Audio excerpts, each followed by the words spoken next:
My husband skipped our 5th anniversary dinner. I sat alone at a candlelit table while he whispered sweet lies to another woman. He thought I didn't know, thought I'd cry and wait. But when he came home, he found something he never expected. A house as empty as his promises. The restaurant smelled of vanilla and fresh roses. The flickering candlelight cast golden hues across the empty chair in front of me.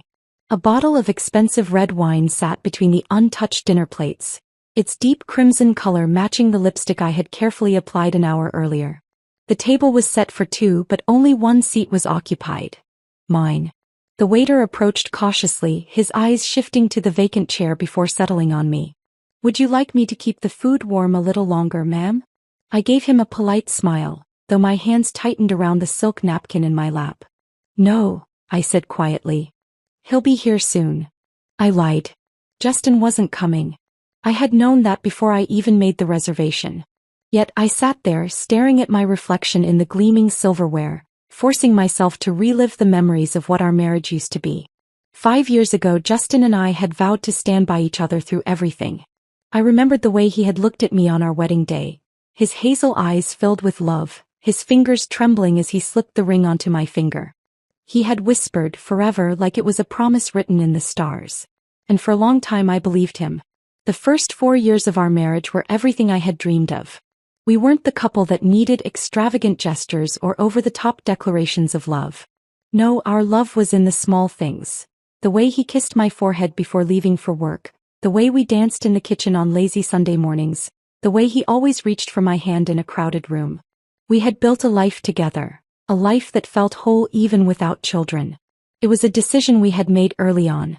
Not because we didn't love the idea of family, but because we were happy with just each other. I never felt like anything was missing. Until Justin changed. Before everything fell apart, our life had been a rhythm of love and companionship. We had our little traditions. Friday night movie marathons, late night drives to nowhere. The way he always brought me my favorite coffee on busy mornings. He made me laugh in ways no one else could, with that mischievous grin and those ridiculous impressions of my favorite TV characters. Even our fights were short-lived, ending in whispered apologies and soft kisses. We were a team unshaken by the storms that life threw at us. But what they don't tell you about love is that sometimes, it doesn't shatter with a loud crash. Sometimes, it fades so slowly that you don't even realize it's slipping through your fingers. It started with small things. Missed texts, delayed responses, moments where his attention was somewhere else. At first, I convinced myself it was just stress from work. Justin had always been ambitious, always pushing himself harder than necessary. "Sorry, babe. Just a crazy day," he'd say, kissing my temple as he rushed past me toward his laptop. I wanted to believe that was all it was. But then our conversations started to change. They became shorter, more surface level. He stopped asking about my day. The late nights at work became more frequent. The inside jokes we used to share started fading into silence. I caught him staring at his phone more than usual, smiling at messages he never let me see.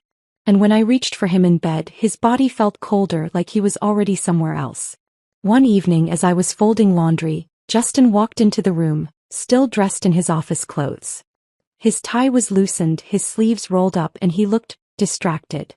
"I might have to travel for work next month," he said casually, tossing his keys onto the table. Something in my stomach twisted. "Where?" "Just a conference out of state." He barely met my eyes. Justin had never traveled for work in the past 5 years. His company rarely sent employees out of town, and when they did, it was always pre-planned months in advance. I knew this because I used to be the first person he told about anything work-related. He walked into the bathroom before I could ask more. But as the sound of the shower filled the silence, I picked up his phone from the counter. It was locked. Justin never used to lock his phone. A chill ran down my spine. I put the phone back exactly where I found it, pretending I had seen nothing. But the doubt had already taken root. That night, I curled up next to Justin, searching for the warmth we once had. I traced my fingers along his arm the way I always did when I needed reassurance.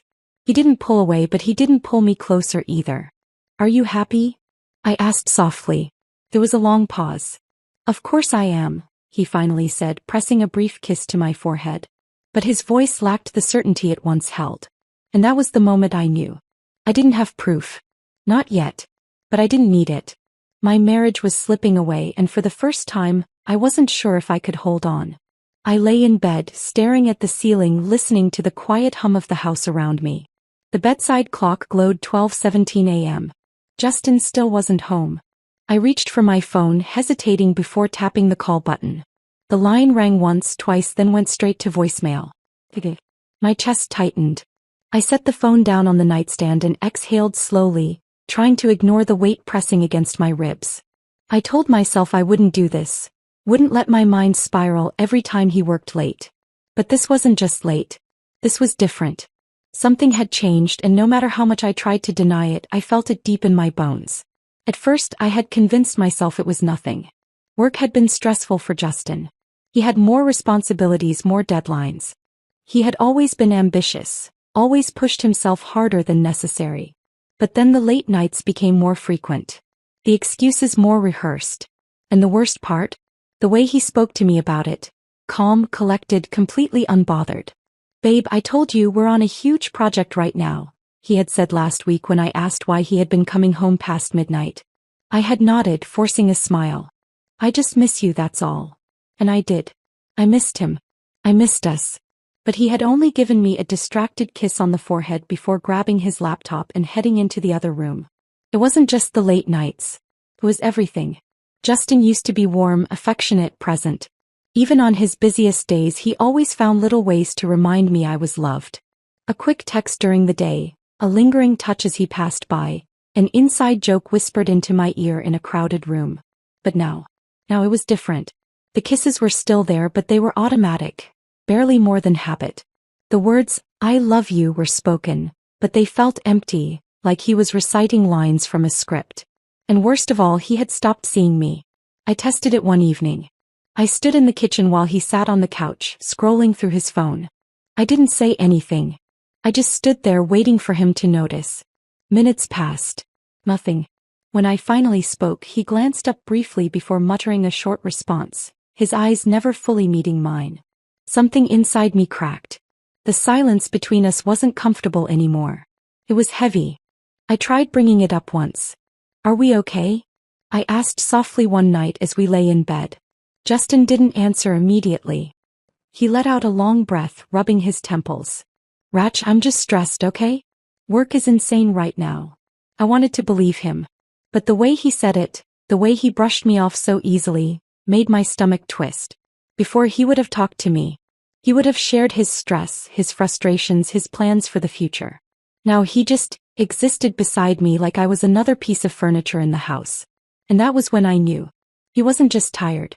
He wasn't just busy. He was pulling away. I had always trusted my instincts. And right now my instincts were screaming at me. Justin was hiding something. It wasn't just his absence or the way he barely looked at me anymore. It was the small things. The way he always kept his phone face down on the table. The way he suddenly had a password on it when he never had before. The way he would smile at his screen, a soft, secretive smile he hadn't given me in months. I tried to tell myself I was overthinking, that I was just insecure. But deep down I knew better. Something was wrong. And if he wasn't going to tell me the truth, I had no choice but to find it myself. I sat in my car, gripping the steering wheel so hard my knuckles turned white. The name on the door in front of me read, Michael Harrington, Private Investigations. I had been staring at it for 5 minutes, debating whether I was really about to do this. Hiring a private investigator felt extreme. Like something people did in movies, not in real life. Not in my life. But Justin had left me no choice. I wasn't the kind of woman who snooped through her husband's things. I wasn't the kind of wife who played games or made accusations without proof. But I also wasn't a fool. And I refused to be lied to any longer.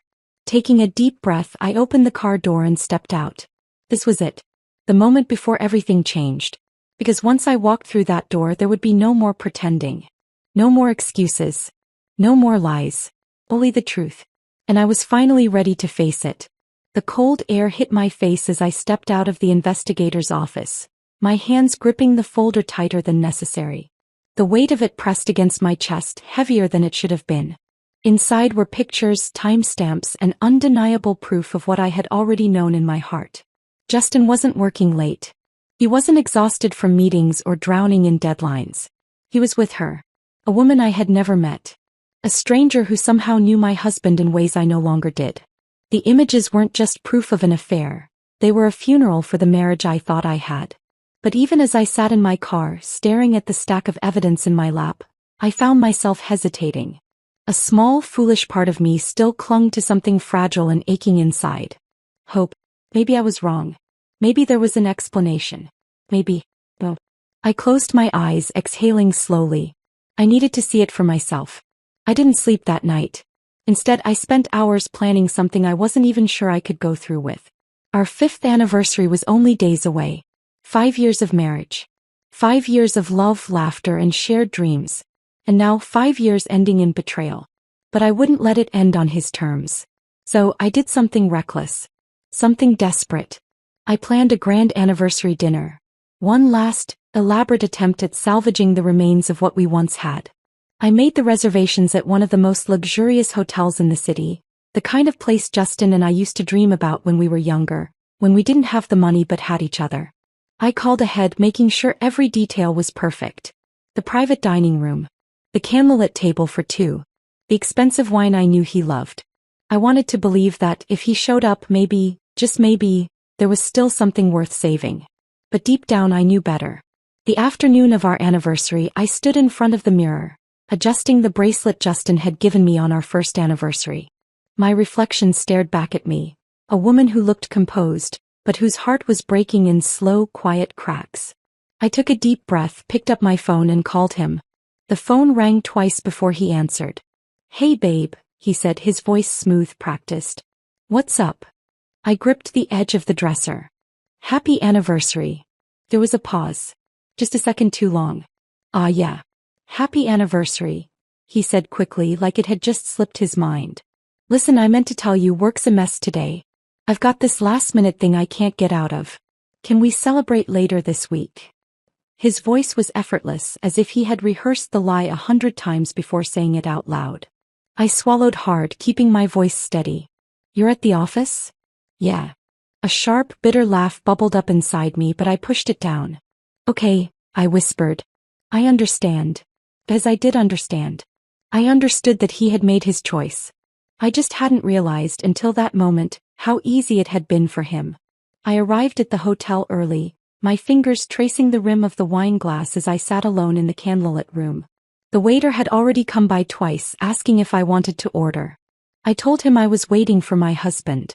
Another lie. The restaurant was beautiful. Soft music playing in the background, the warm flicker of candlelight dancing across the polished silverware. It should have been romantic. It should have been a night filled with love, laughter, and celebration. Instead, I sat alone, staring at the empty chair across from me, feeling like a ghost in my own life. And then my phone buzzed. I didn't want to look. I already knew. But my hands moved anyway, unlocking the screen, opening the message from the investigator. The first image hit me like a punch to the stomach. Justin sitting at a dimly lit bar, leaning in close to her. The second image, his hand resting on her thigh. The third, his lips grazing her ear as she laughed. And then the worst one. A video. My breath caught in my throat as I hit play. He was smiling. Smiling. The way he used to smile at me. Whispering something into her ear. Holding her hand under the table. Looking at her like she was the center of his universe.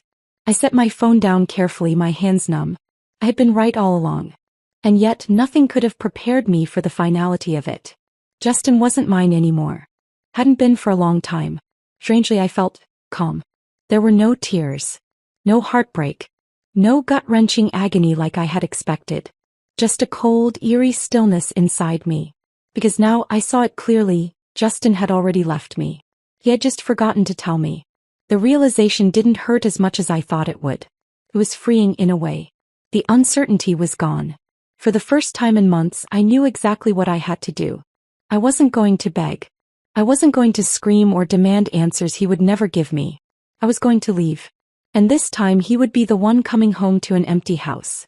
I stood up, smoothing the fabric of my dress as I placed a few bills on the table. The waiter rushed over, concern etched on his face. "Ma'am, is everything all right? Your husband." "He won't be coming," I said simply. I turned and walked out without looking back. My next steps were already mapped out in my head. I would go home, pack my things, and disappear from his life before he even had a chance to realize what had happened. I wasn't going to waste another second waiting for a man who had already replaced me. And when he finally came home expecting a wife who would cry and forgive him, he would find something else instead. A house as empty as his promises. The heels of my shoes clicked against the marble floor as I stepped out of the restaurant and into the crisp night air. A gentle breeze brushed against my face, but I barely felt it. My hands were steady. My heartbeat was not. I had spent the last 2 hours sitting at that table, watching the candle burn down, watching the wine breathe in its glass, watching the anniversary that never was slowly collapse in front of me. I had felt every moment of it. Every second of betrayal settling into my bones like a weight I could never shake off. But now it was time. I pulled my phone out of my bag and scrolled through my messages, stopping at the last one from the private investigator. The proof was there. All of it. I took a slow breath, my thumb hovering over the screen. One final step. Then it would all be over. It had been surreal, sitting at that candlelit table, the soft hum of restaurant chatter surrounding me, the sound of wine being poured at nearby tables, laughter drifting from couples who still had something worth celebrating. But not me. I had sat there, motionless, staring at the flickering candle in front of me, letting it burn down along with any last illusion I had about my marriage. The food had arrived. Steak cooked just the way Justin liked it, a side of roasted vegetables that I had ordered without thinking. It sat untouched, the steam rising in soft curls, filling the space between me and the empty chair across the table. I had thought about reaching for the wine, about numbing the ache in my chest. But I wanted to feel this moment. I needed to. So I sat there, letting the betrayal sink in, letting the truth settle into the deepest parts of me. Letting go of the woman I had been before tonight. Because once I walked out of that restaurant, I wasn't just leaving dinner. I was leaving him. I had spent months waiting. Waiting for an explanation that never came. Waiting for Justin to see me again. Waiting for things to go back to the way they were. I had waited in our home, sitting alone on the couch, staring at the clock as the hours passed and his excuses grew thinner. I had waited for him to tell me the truth even though I already knew it. I had waited for him on our anniversary at a table set for two, hoping, against all logic, that he would show up. But I wasn't waiting anymore. I had cried my last tear for this man. And now all that was left was action. I reached into my bag, my fingers closing around the envelope I had prepared before coming here. The divorce papers. Already signed. Already final. I wasn't going to ask for explanations. I wasn't going to beg for closure. I was going to take it. I scrolled through the messages from the private investigator one last time. The images weren't blurry, weren't vague or misleading. They were undeniable. Justin's hand on her back, guiding her into the restaurant. His fingers grazing her cheek. The way he leaned in close, smiling, whispering something into her ear. Words that used to be mine. And then the video. A short clip, no more than 20 seconds, but it was enough. Enough to destroy any remaining doubt. Enough to end whatever was left of my marriage. I clicked the download button, saving the files onto my phone. A cold calm settled over me. There would be no yelling. No dramatic confrontation. No tearful goodbyes. Justin had already made his choice. Now I was making mine. I opened our text thread, the same one that had once been filled with love notes, inside jokes and midnight confessions. Now it was empty. Just a few brief, impersonal exchanges. A reminder of how far we had drifted. My hands didn't shake as I attached the photos and video. I didn't hesitate as I typed the message. Happy anniversary, Justin. Consider this my gift to you. I hit send. And then I sat back watching as the message was delivered. For a moment nothing happened. Just silence. Then 3 dots. He was typing. But I didn't stay to read whatever excuse he was scrambling to come up with. I didn't care anymore. I put my phone on silent, slipped it back into my bag and stood up. Justin could deal with his mistakes alone. The night air was crisp as I stepped out of the restaurant, the city lights stretching endlessly before me. I breathed in, letting the coldness settle inside me. I wasn't just leaving dinner. I was leaving the life I had built with him. I had made sure of it before I came here tonight. I had packed everything I needed. My clothes, my important documents, the pieces of myself that weren't tied to him. By the time Justin walked into our home tonight, expecting to explain away the undeniable, expecting to smooth talk his way out of the truth, he would find something else entirely. An empty house. No pictures on the walls. No clothes in the closet. No familiar scent of my perfume lingering in the air. Just silence. Just the hollow echo of the life he threw away. And when he called me, panicked, scrambling for an explanation, desperate for damage control, he wouldn't find me, as I was already gone. Justin pulled into the driveway, his heart pounding so hard it nearly drowned out the hum of the engine. The porch light was off and the windows were dark. Something felt off, wrong. He cut the ignition and sat still for a moment, gripping the steering wheel, trying to steady his breath. His phone was still in his lap, the last message from Rachel burning in his mind. Happy anniversary, Justin. Consider this my gift to you. And attached to it, the photos, the videos, the evidence. He had barely been able to process what he was seeing when he excused himself from the table at the restaurant, his hands shaking as he fumbled for his keys. He had whispered some pathetic excuse to the woman sitting across from him, barely hearing himself speak. Now as he stared at the front door of his house, their house, a deep, unfamiliar dread settled in his chest. He had expected Rachel to be home, waiting, angry, demanding answers. He had prepared himself for a fight, for begging, for whatever it would take to smooth things over. But he wasn't prepared for this. The door creaked open and a rush of cool air met him. The house was silent. Not the usual kind of quiet, the peaceful kind that settled after a long day. This was different. This was empty. Justin stepped inside, his shoes echoing against the hardwood floor. He reached for the light switch, flicking it on. His breath caught in his throat. The walls were bare. The console table near the door, where Rachel always kept a small vase of fresh flowers, was empty. The couch, the bookshelves, the carefully placed decorations that Rachel had picked out over the years, gone. His throat tightened as he stepped further in. The picture frames that had once lined the hallway, their wedding photos, the candid shots from vacations, the little pieces of their life together, all missing. It was as if Rachel had never lived here at all. Justin moved through the house, room by room, his heartbeat rising with every step.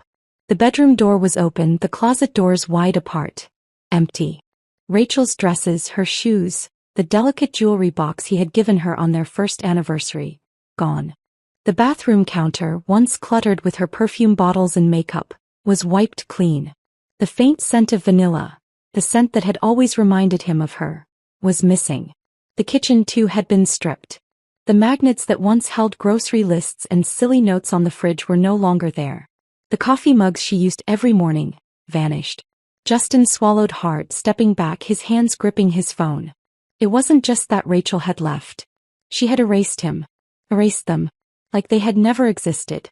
His legs felt weak as he sank onto the edge of the bed, or what used to be their bed. It didn't even feel like his anymore. Rachel hadn't just packed her bags in a hurry. She hadn't left in anger, shoving things into a suitcase in a fit of rage. No. This was carefully planned. Methodical. She had made sure he knew. Made sure he understood that she wasn't coming back. His eyes flicked to the nightstand. A single white envelope sat on top of it. His fingers trembled as he reached for it. Inside were the divorce papers. Already signed. No notes. No explanations. Just an ending. Final, unforgiving ending. Justin exhaled shakily, pressing his hand to his forehead. He had never thought she would actually leave. Not like this. Not without a word. His phone slipped from his grip, landing on the bed beside him. He leaned forward, elbows on his knees, staring at the floor. He had imagined so many different scenarios on the way home. Rachel screaming at him, throwing things, demanding to know why. But this silence was worse. There was no fight. No last-minute pleas. No chances. Just emptiness. He ran a hand over his face, his chest tight. He could still hear the echo of Rachel's voice in his head, the way she used to say his name, the way she used to laugh. The house had always been full of her. Now it was just him. And he had never felt so alone. His phone buzzed. For a brief, foolish second, hope flickered inside him. He snatched it up, praying for a message, a chance, anything. But it wasn't Rachel. It was the other woman. Hey, everything okay? You left so suddenly. Justin stared at the screen, a bitter taste in his mouth. Suddenly he felt sick. He stood abruptly, pacing the length of the room. His thoughts were a mess, tangled between regret and realization. Rachel hadn't needed to scream at him. She hadn't needed to demand answers. She had known that the moment he walked into this house, empty, lifeless, stripped of everything they had built together, he would understand. And he did. He had lost her. Not just in the way people lose each other over time. Not in a way that could be fixed with apologies or promises. No. This was permanent. This was his fault. And the worst part? Rachel wasn't coming back. Justin's breath was uneven as he stood in the middle of the empty kitchen. His pulse pounded in his ears, drowning out the silence that surrounded him. The house, their home, was nothing but a hollow shell now, stripped of life, stripped of her. His gaze landed on the only thing left behind. A single white envelope sat on the kitchen counter, perfectly centered, almost mocking in its simplicity. It didn't belong there. Nothing belonged there anymore. Justin swallowed, his throat dry as he took slow, hesitant steps forward. His hands trembled slightly as he reached for the envelope, his fingers brushing against the smooth paper. A part of him wanted to leave it untouched, to pretend it wasn't real. But it was real, just like the ache settling in his chest, just like the unmistakable void surrounding him. He exhaled sharply and tore the envelope open. The first thing he saw was the divorce papers. His name. Her name. The marriage they had built, now reduced to a few printed pages waiting for his signature. He let out a shaky breath, flipping through the documents. She had already signed them. No questions. No second chances. It was over. His eyes flickered to the second item. A USB drive, small and unassuming. But he knew what it held. The evidence. Proof of everything he had tried to hide, everything he had told himself didn't matter. A sick feeling coiled in his stomach. He didn't need to plug it in to know what was inside. The videos. The photos. The receipts of his betrayal. Rachel hadn't confronted him. She hadn't screamed or cried. She had simply collected every piece of his dishonesty and left it for him to face alone. Justin's fingers curled around the drive before he set it down next to the papers, his heart hammering against his ribs. And then he saw the final item. A small handwritten note folded neatly.